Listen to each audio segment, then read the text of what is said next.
There was a house in the tiny village of Briarwood that had been vacant for a long time. It was a large, old mansion with a troubling past. The neighborhood residents claimed that the former owners had engaged in a variety of nefarious activities, such as witchcraft and demon worship. Anyone who entered the house would allegedly never leave again due to a curse. A bunch of teens made the decision to explore the deserted estate one evening. They were naive enough to accept their friends daring to spend the night inside the house. They experienced a creepy sense of foreboding as they got closer to the house. The windows were boarded up, and the home was covered with weeds and vines. However, the front door was unlocked, so they were able to enter. The home was gloomy, musty, and covered in cobwebs. They heard odd noises as they moved through the house, creaking and groaning sounds that appeared to be emanating from the walls. They dismissed it, though, reasoning that it was merely the ancient home settling. They looked around the first floor, but couldn't locate anything noteworthy.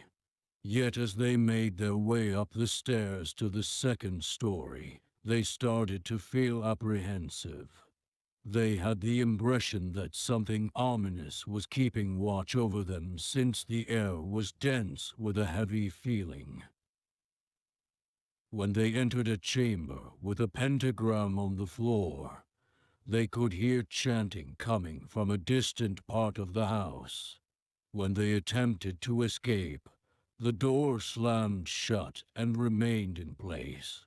They immediately noticed a figure in the darkness as the chanting got louder. It was a woman with long hair, brilliant eyes, and a black outfit. They couldn't comprehend her language, but it was evident that she was upset. They were impelled to follow her as she called them in. She escorted them to a concealed chamber in the basement. Candles were burning, and odd symbols were painted on the walls. The atmosphere in the room became icier and darker as the woman restarted her chant. A devil came in front of them all of a sudden, with burning crimson eyes and razor-sharp claws. It was towering and black. It made a promise to steal their souls in a voice that shook the room.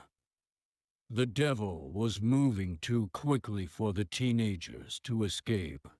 It pursued them while its claws scraped against the walls of the residence. They knew they were going to die because they could hear it breathing down their necks.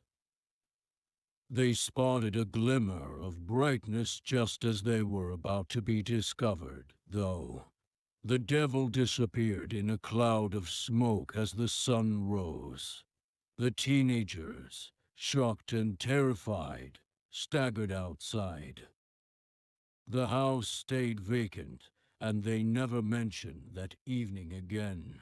Yet, the neighborhood residents claimed that occasionally, during quiet hours, they could still hear the chanting and the devil laughing from the house.